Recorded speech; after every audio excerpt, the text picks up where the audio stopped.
তালেবের কারণে কেউ রাসূল সাল্লাল্লাহু আলাইহি ওয়াসাল্লামের গায়ে হাত তোলার সাহস পায়নি। তো উনি যখন ইন্তেকাল করলেন, রাসূল সাল্লাল্লাহু আলাইহি ওয়াসাল্লাম বিপদে পড়ে গেলেন। সারাদিন কাফেরদের বকা ঝকা গালি খেয়ে ঘরে যখন আসতেন, খাদিজা রাদিয়াল্লাহু তাআলা আনহার কথা শুনলে ওনার হৃদয়টা প্রশান্ত হয়ে যেত। বাইরের চাচাও নাই, ভেতরের স্ত্রীও নাই, দুজনই মারা গেলেন ওই বছর।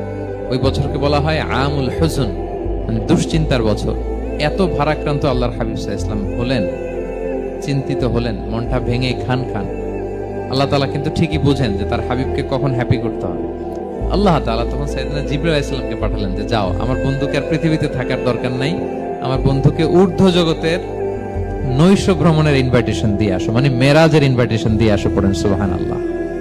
সুবহানাল্লাযী আসরা বিআবদিহি লাইলাম মিনাল মাসজিদিল হারাম ইলাল মাসজিদিল আকসা, মসজিদুল হারাম থেকে মসজিদুল আকসা, তারপরে উপরে সুম্মা দানা ফাতাদাল্লা ফাকানা কাবা কাউসাইনি আও আদনা।